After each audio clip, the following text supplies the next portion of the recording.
Hello दोस्तों, नमस्कार। आज की क्लास में आपका स्वागत है। आप लोग कैसे हैं? उम्मीद है कि आप लोग बेहतर होंगे, अच्छा होंगे, तंदुरुस्त होंगे। और आज हम लोग जो है चैप्टर नंबर 5 का जो प्रश्नावली 5.1 है उसको देखने जा रहे हैं। चलिए, क्या है पहला सवाल? करें, प्रत्येक किलोमीटर के बाद का टैक्सी किराया निकालना है, जबकि प्रथम किलोमीटर के लिए किराया 15 रुपया है। ठीक है, तो यहाँ पर लिख देंगे हल और लिखेंगे कि मान लीजिए कि 1 किलोमीटर ये टैक्सी किराया का कितना लग गया? 15 रुपया लग गया।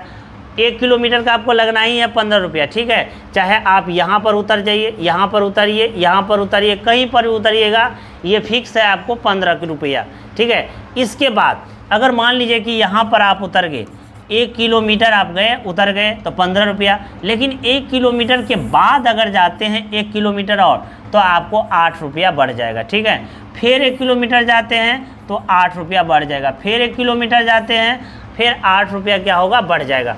तो यहाँ लिखना पड़ेगा किलोमीटर, प्रथम किलोमीटर का टैक्सी किराया। ठीक है, टैक्सी किराया, टैक्सी किराया कितना दिया हुआ है? 15 रुपया। ठीक है, और प्रत्येक अतिरिक्त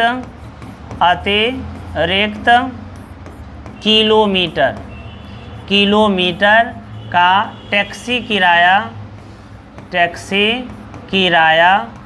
दिया हुआ है 8 रुपया। ठीक है, यानी 1 किलोमीटर में आपको देना पड़ेगा कितना?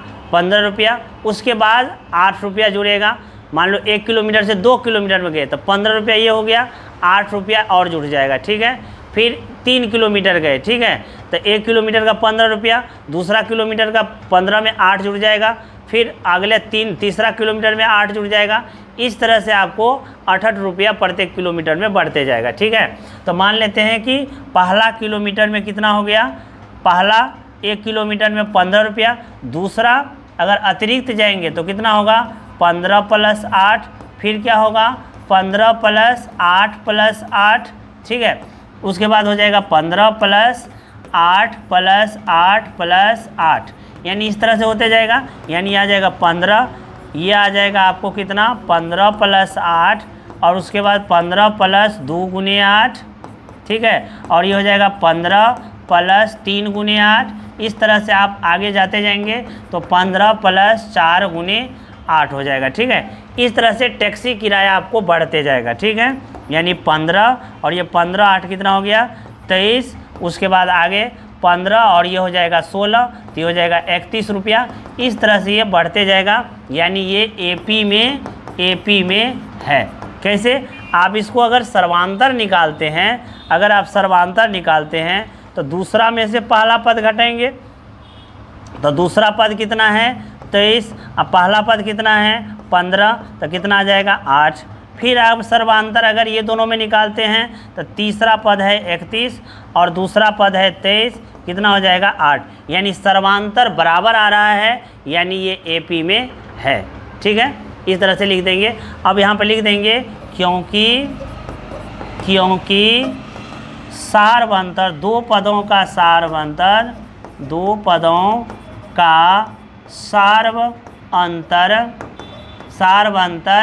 बराबर है। सारवंतर बराबर है, इसलिए ये एपी में है। इस तरह से इसको बना सकते हैं। ठीक है, किसी बेलन में उपस्थित हवा की मात्रा को आपको निकालना है। मान लेते हैं ये बेलन है। ठीक है, इसका 1/4 भाग जो है ना, हर एक बार पंप निकालने वाला से निकल जाता है। कितना? 1/4 भाग, आयतन का 1/4 भाग। तो मान लेते हैं कि बेलन का आयतन मान लेते हैं भी। ठीक है, उसके बाद देखिए ये हो गया आपको बेलन का आयतन कितना हो गया? भी हो गया। चलिए ये A1 हो गया। ठीक, A2। अब A2 में दूसरा पद जो है, दूसरा पद में कह रहा है कि प्रत्येक बार 1/4 निकाल लेता है। ठीक, तो शेष बेलन में शेष हवा की मात्रा कितना हो जाएगी?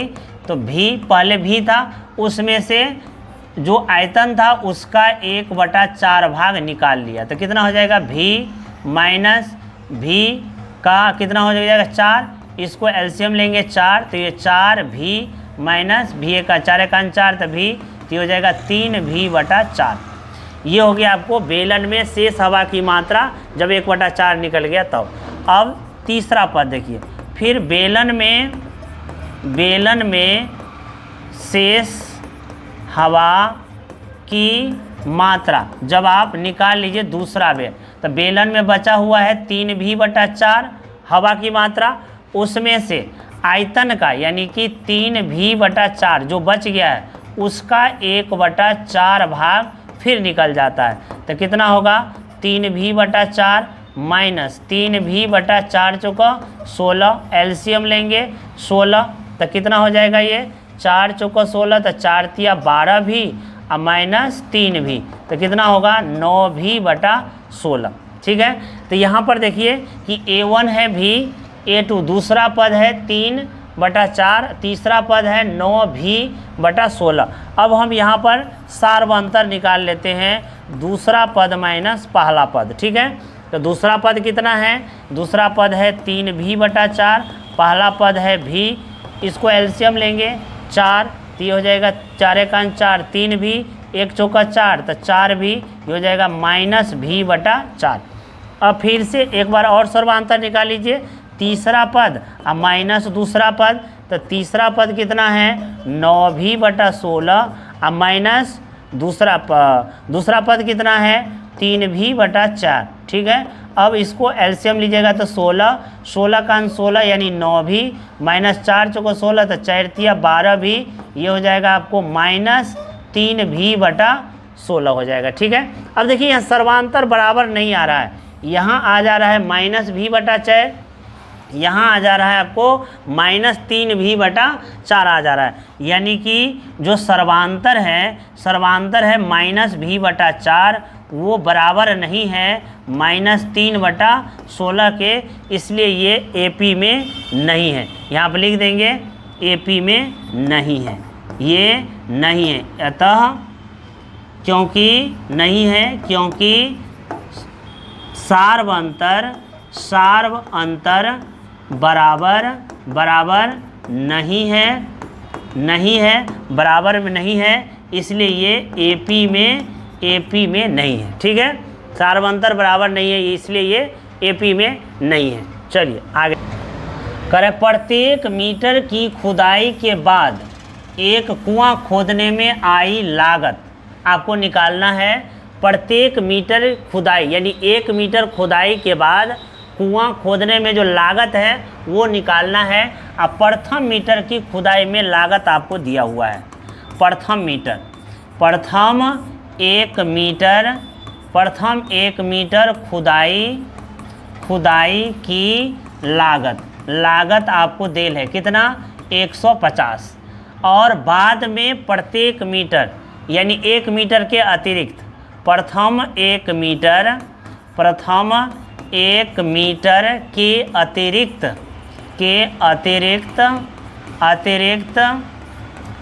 1 मीटर के अतिरिक्त प्रत्येक मीटर खुदाई की लागत कितना दिया हुआ है 50 रुपया। ठीक है, कितना दिया हुआ है 50 रुपया। ठीक, तो यहाँ पर देखिए पहला जो पद होगा, पहला पद यानी कि प्रथम मीटर खोदने में कितना लगेगा 1 मीटर कुआं खोदने में हमको कितना लग जाएगा, मान लीजिए कुआं खोदना है। ठीक, तो 1 मीटर कुआं खोदने में यानी 1 मीटर को खोदने में कितना लग जाएगा हमको 150, लेकिन जब भी हम 1 मीटर के बाद दूसरा मीटर आएंगे तो 50 रुपया और बढ़ जाएगा। ठीक है, यानी दूसरा पद जो है वो 50 रुपया और बढ़ जाएगा, यानी हो जाएगा 200 रुपया। फिर तीसरा बार देखिए, तीसरा 1 मीटर और खोदेंगे तो आपको 50 रुपया और बढ़ जाएगा, यानी जो 200 था उसमें 50 रुपया और बढ़ जाएगा 250। फिर अगर चौथा बार 1 मीटर और खोदेंगे तो 250 में 50 जुड़ जाएगा यानी 300। अब देखते हैं ये एपी में है या नहीं है, तो पहले हम सार्वांतर निकाल लेते हैं।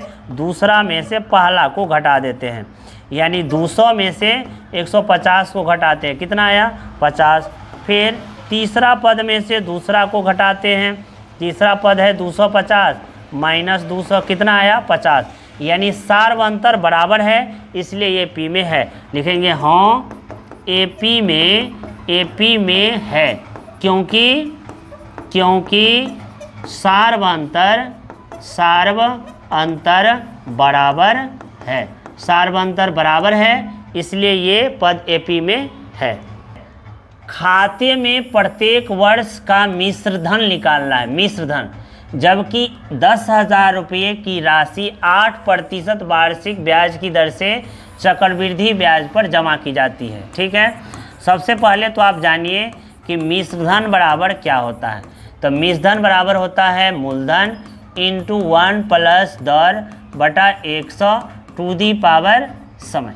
ठीक है, अब 10,000 रुपये की राशि 8% की वार्षिक ब्याज की दर से चक्रवृद्धि ब्याज, तो पहला जो मिश्रधन हो जाएगा, पहला वर्ष जो मिश्रधन होगा A1, वो क्या हो जाएगा मिश्रधन, मूलधन यानी 10,000 रुपया इंटू 1 प्लस दर 8/100 टू दी पावर समय, पहला वर्ष। ठीक है, दूसरा वर्ष देखिए क्या होगा, 10,000 इंटू 1 प्लस R/100 और दूसरा वर्ष हो जाएगा 2। तीसरा वर्ष मिश्रधन मूलधन इंटू 1 प्लस R/100 और टू दी पावर समय कितना है, 3 हो जाएगा। ठीक है, इस तरह से आप अगर देखते हैं तो ये किस तरह से पद आ जाएगा, A1 A2 A3 आ गया, इस तरह से A4 चौथा वर्ष, 5वां वर्ष हो जाएगा।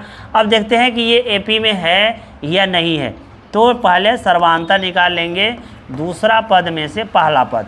तो दूसरा पद कितना है, 10,000 इंटू 1 प्लस 8/100 टू दी का पावर 2 माइनस 10,000 into 1 plus 8/100 to the power 1। ये घटेगा नहीं, इसलिए कहेंगे ये एपी में नहीं है। लिखेंगे एपी में नहीं है, एपी में नहीं है। ठीक है, क्योंकि सार्वंतर बराबर नहीं है, सार्वंतर बराबर नहीं है। सार्वंतर अगर बराबर रहता तो एपी में हो जाता, लेकिन ये सार्वंतर बराबर नहीं है। ठीक है, फिर दूसरा में है दी हुई एपी के प्रथम 4 पद लिखिए। 4 पद आपको लिखना है, जबकि प्रथम पद ए और सार्वंतर डी निम्न दिया हुआ है। तो 4 पद आपको लिखना है। तो पहला पद हो जाता है ए, दूसरा पद हो जाएगा ए प्लस डी, तीसरा पद हो जाएगा ए प्लस 2D, चौथा पद हो जाएगा ए प्लस 3D हो जाएगा। ठीक है, अब ये प्रथम पद दिया हुआ है कितना, 10। ठीक है, दूसरा पद है ए प्लस डी, तो ये हो जाएगा 10 प्लस 10। ठीक है, तीसरा पद हो जाएगा 10 प्लस 2 गुने 10, 10 प्लस 3 गुने 10, तो कितना हो जाएगा ये 10, ये हो जाएगा 20, ये हो जाएगा 10 दूना 20 और 10 30, अगला हो जाएगा कितना 40। या किस में है ये, एपी में है। इस प्रकार से आप लिख दीजिएगा। ठीक है, चलिए दूसरा नंबर सवाल देखिए। दूसरा में है a बराबर -2 और d बराबर 0। आपको 4 पद लिखना है। तो a plus D, a plus 2D, a plus 3D, ये 4 पद हो गया एपी में। ठीक है, पहला पद है -2 प्लस 0 -2 प्लस 2 गुने 0 और -2 और प्लस 3 गुने कितना 0, तो ये हो जाएगा -2, ये हो जाएगा -2, ये हो जाएगा 0 से गुना करेंगे जोड़ेंगे तो उतना -2, ये हो जाएगा -2। किस में है ये, एपी में है। ठीक है, चलिए इसके 4 पद लिखना है एपी में। क्या लिखेंगे, पहला 4 पद में हो जाएगा, 4 पद अगर लिखना है तो क्या लिखेंगे, a plus D, a plus 2D, a plus 3D। ठीक है, अब देखिए पहला पद है कितना 4, फिर 4 प्लस डी है -3, फिर है 4 प्लस 2 इंटू डी है -3, फिर है a प्लस 2D, फिर हो जाएगा a प्लस 3D, तो 4 प्लस 3 इंटू -3। ठीक है, चलिए ये हो जाएगा 4 प्लस माइनस, ये हो जाएगा 4 प्लस माइनस, द्वितीय 6, और ये हो जाएगा 4 4 प्लस माइनस माइनस 3 तिया 9। अब ये हो जाएगा पहला पद 4, 4 में से 3 गया 1, 4 में से 6 गया -2, 4 में से 9 गया तो -5। यही हो गया आपको AP में, ठीक है। 4 1 -2 और -5, ठीक है। चलिए चौथा देखिए। चौथा में क्या है, A बराबर आपको लेना है -1, D बराबर लेना है 1/2, 4 पद लिखना है। तो 4 पद क्या हो जाएगा, A plus D, A plus 2D और A प्लस क्या होगा 3D, ठीक है। चलिए A प्लस क्या होगा 3D। अब देखिए यहाँ पर पहला पद कितना लेना है -1, दूसरा पद -1 प्लस 1/2, फिर -1 प्लस 2 गुने 1/2 और फिर -1 3 गुने 1/2, ठीक है।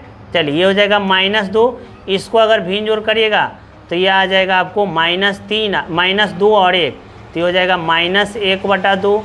इसको करिएगा तो ये कैंसिल, 1 का 1 जोड़ेंगे या घटाएंगे तो कितना आ जाएगा 0, और ये हो जाएगा -1 का 3/2, भिन्न जोड़ करेंगे तो -2 यानी 1 कितना आ जाएगा 2। ये हो जाएगा आपको AP में, ठीक है।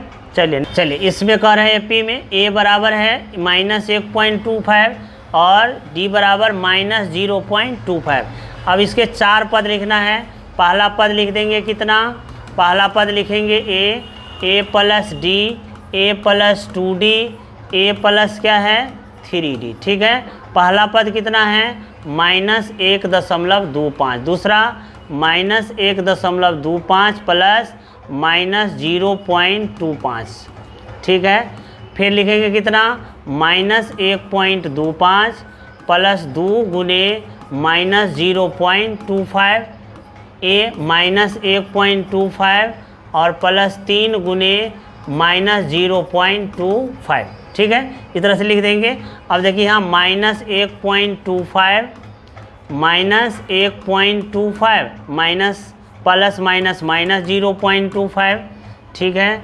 चलिए -1.25 अब प्लस माइनस माइनस 25 दूना 50, 0.50, ठीक है। -1.25 इसको घटाएंगे -25 तिया 75, ठीक। अब इसको -1.25 इसको ऐड करेंगे तो आ जाएगा आपको -1.50, ठीक है।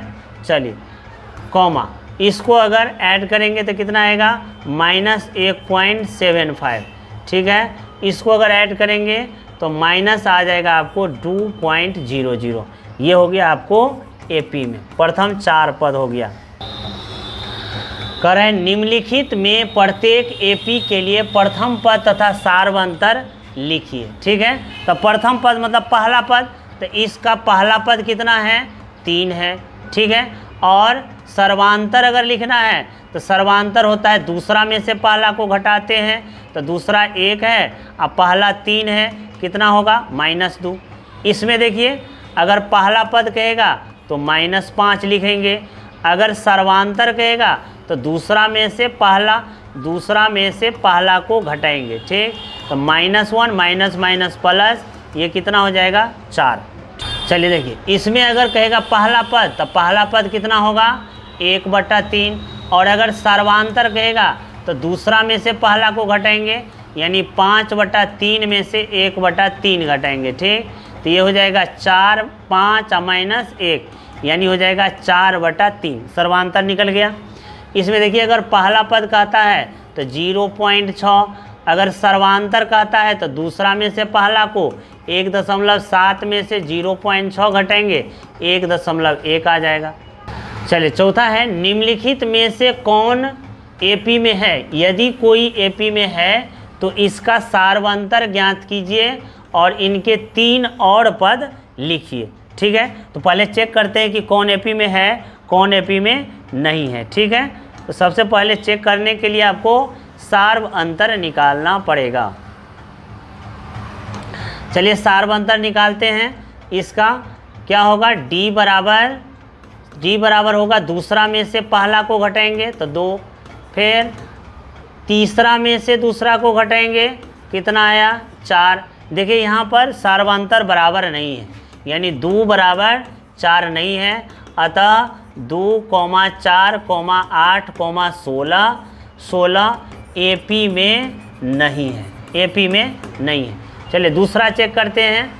दूसरा चेक करिएगा तो क्या होगा, इसका पहला पद हो जाएगा कितना 2, सर्वांतर लिखेंगे तो दूसरा में से पहला को यानी 5/2 में से 2 घटाएंगे तो कितना हो जाएगा, ये एलसीएम 2, 5 - 2 दूना 4 यानी 1 कितना आया 2 आ गया। ठीक, फिर और एक निकाल लेते हैं सर्वांतर, कितना 3 माइनस क्या हो जाएगा, 3 माइनस हो जाएगा आपको 5/2 हो जाएगा। ठीक, तो अब इसको करिए तो कितना आ जाएगा 2 2 तिया 6 - 5 यानी कितना होगा 1/2, यानी ये सर्वांतर में है।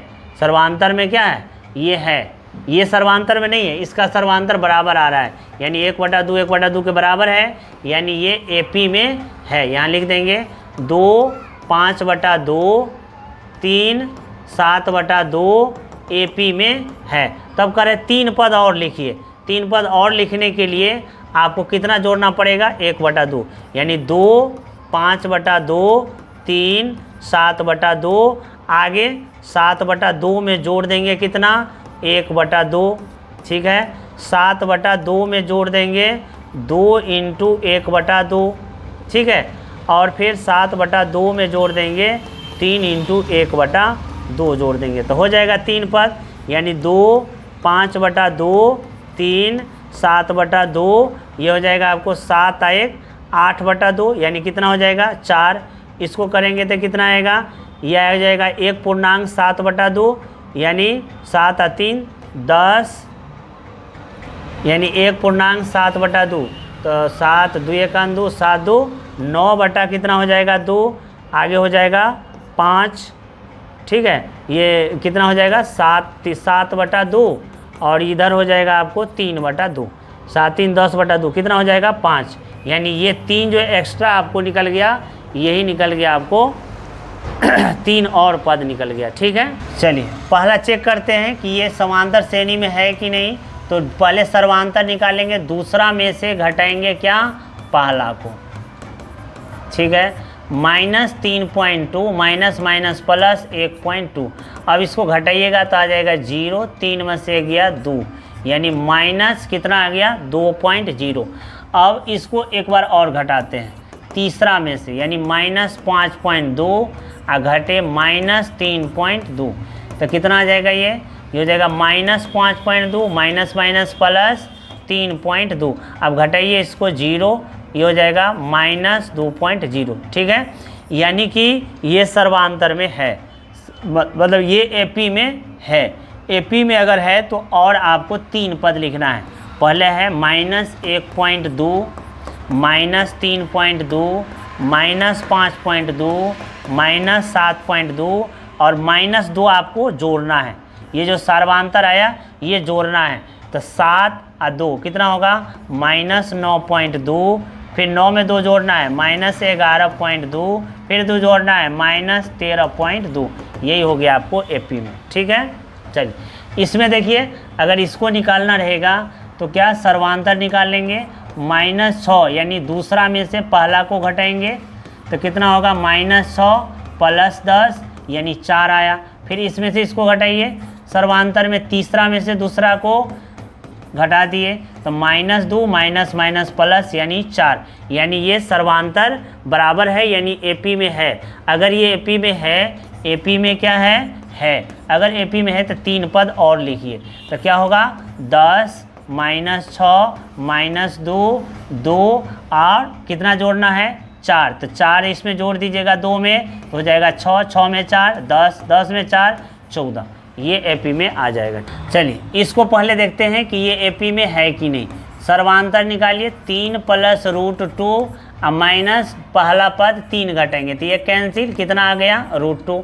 फिर इसमें से इसको घटाएंगे तो D बराबर 3 + 2√2 माइनस घटाएंगे 3 - √2। ठीक है, ये कैंसिल, 2√2 में से √2 को घटाएंगे तो कितना आ गया √2, यानी AP में है। सर्वांतर सभी में आ रहा है √2 यानी AP में है। तो और आपको 3 पद लिखना है, जैसे है 3 comma 3 plus root 2, 3 plus 2 root 2, आगे 3 प्लस 3 रूट 2, आगे क्या हो जाएगा 3 प्लस 4 रूट 2, एक रूट 2 जुट जाएगा, ठीक है। फिर 3 प्लस 5 रूट 2, आगे क्या होगा 3 प्लस 6 रूट 2, ठीक है। ये 3 पद आपको मिल जाएगा, ठीक। अब इसको देखते हैं एपी में है कि नहीं। तो पहले सर्वांतर निकाल लेंगे, दूसरा में से घटाएंगे पहला को, तो कितना आएगा घटा के, ये घटा के 0.02 आएगा, ठीक।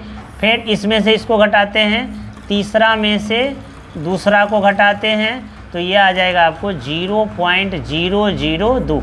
देखिए ये जो सर्वांतर है ये बराबर नहीं है, दशमलव के बाद 0.2 है, दशमलव के बाद 0.02 है, यानी ये एपी में नहीं है। अगर नहीं है तो आपको आगे का पद नहीं निकालना। चलिए आगे देखिए, इसको चेक करते हैं, यानी पहला पद सर्वांतर निकाल लेंगे। सर्वांतर क्या होगा, दूसरा में से पहला, -4 में से 0, कितना आ गया -4। अब एक बार और निकाल लेते हैं, तीसरा में से घटाते हैं दूसरा को, तो क्या आएगा -8 माइनस माइनस +4, ये हो जाएगा 4। सर्वांतर बराबर है, यानी ये एपी में है। अगर एपी में है तो और आपको लिखना है, कितना पद जोड़ना है 3 पद, तो क्या है 0 -4 -8 -12 और कितना जोड़ना है -4, तो 12 4 -16 -20 -24, ये 3 पद एक्स्ट्रा हो गया। चलिए इसमें देखते हैं डी बराबर, दूसरा में से घटाना है आपको पहला, तो कितना हो जाएगा ये -1/2 और +1/2, ये कितना आ जाएगा 0। फिर आपको इसमें से इसको घटाना है, तो -1/2 और -1/2, यानी -1/2 +1/2 आ गया 0। सर्वांतर बराबर है, यानी आगे का और क्या करना है 3 पद लिखना है, तो -1/2 -1/2 -1/2 -1/2 में 0 जोड़ देंगे, तो -1/2 में 0 जोड़ेंगे -1/2 -1/2। इस तरह से आप सर्वांतर जो है जोड़ देना है, पीछे में आ जाएगा आपको अगला 3 पद। दूसरा में से पहला को घटाएंगे सर्वांतर निकालने के लिए, 3 में से 1 किया, कितना हो गया 2। अब तीसरा में से दूसरा को घटाएंगे, 9 में से 3 गया, कितना हो गया 6, यानी ये एपी में नहीं है, ठीक है। चलिए इसको देखिए, इसमें सर्वांतर निकालिए, दूसरा में से पहला को घटाएंगे ए, फिर सर्वांतर निकालिए, तीसरा में से दूसरा को घटाएंगे, तो कितना आ जाएगा ए, यानी ये एपी में है। अगर एपी में है तो ए 2a 3a 4a और 1a और आगे जोड़ देंगे 5a 6a 7a, यही हो जाएगा आपका एपी में हो जाएगा। सर्वांतर निकाल लेंगे, दूसरा में से पहला को a² - a, फिर सर्वांतर निकालेंगे तीसरा में से दूसरा को, तो ये देखिए बराबर नहीं आ रहा है, ठीक, बराबर नहीं आ रहा है मतलब एपी में नहीं है, एपी में ये नहीं है। इसमें चेक करते हैं सर्वांतर क्या होगा, दूसरा में से पहला को √8 में से √2 घटाएंगे, √8 का वर्गमूल निकालिएगा तो 2√2 - √2, ये √2 आ जाएगा, ठीक। आप देखिए यहाँ पे तीसरा में से दूसरा को घटाते हैं, यानी √18 में से √8 को घटाते हैं, √18 का वर्गमूल निकालिएगा तो ये आ जाएगा 3√2 और ये आ जाएगा 2√2, घटाएंगे तो कितना आ गया √2, यानी ये एपी में है। तो आगे का आपको लिखना है, आगे का लिखना है कितना 3 पद, √18 √32, ठीक है। अब आगे का देखिए, आगे का आपको क्या करना है, आगे का और बनाना है, तो कितना हो जाएगा ये हो जाएगा आपको √2, ये हो जाएगा 2√2, ये हो जाएगा 3√2, ये हो जाएगा 4√2, आगे हो जाएगा 5√2, ठीक है। 5√2 यानी 25 दूना कितना होगा 50, ठीक। फिर हो जाएगा 6√2 हो जाएगा 36 दूना 72, ठीक है। फिर हो जाएगा 7√2 49 दूना 98, ये हो जाएगा आपको अगला 3 पद, ठीक है। चलिए पहले चेक करते हैं पी में है कि नहीं। तो डी बराबर क्या होगा, दूसरा यानी √6 में से √3 घटाएंगे, ठीक है। तीसरा में से दूसरा घटाएंगे, √9 में से √6 को घटाएंगे, देखिए ये बराबर नहीं है, यानी एपी में नहीं है ये। इसमें देखिए इसको चेक करते हैं, तो 3 का स्क्वायर - 1 का स्क्वायर, 3 का स्क्वायर 9 और -1 कितना हो गया 8। दूसरा देखिए 5 का स्क्वायर माइनस 3 का स्क्वायर, 5 के स्क्वायर 25 और माइनस 9, 25 में से 9 घटाएंगे तो कितना आ गया 16। ये भी बराबर नहीं है, एगो 8 आ गया एगो 16, यानी AP में नहीं है, AP में ये दोनों नहीं है, तो अगला पद भी आपको नहीं निकाल। चलिए इसको देखते हैं, ये कितना है D बराबर 5 का स्क्वायर माइनस 1 का स्क्वायर, 5 के स्क्वायर 25 माइनस 1 कितना होगा 24। फिर एक निकाल लीजिए, पहला दूसरा में से पहला, तीसरा में से निकाल लीजिए 7 के स्क्वायर माइनस 5 के स्क्वायर, यानी ये 49 माइनस 25 24 आ गया, यानी ये AP में है। अगर ये AP में है तो अगला आपको निकालना है। देखिए 1 का स्क्वायर, 5 का स्क्वायर, 7 का स्क्वायर 73 आ गया। अब ये 73 में जोड़ देना है कितना 24, ठीक है 73 प्लस 24, ठीक 73 प्लस 2 गुने 24, 73 प्लस 3 गुने 24, ठीक है ये AP में आ जाएगा। इसको अगर जोड़ देंगे ये AP में क्या होगा आ जाएगा। तो आज के लिए बस इतना ही।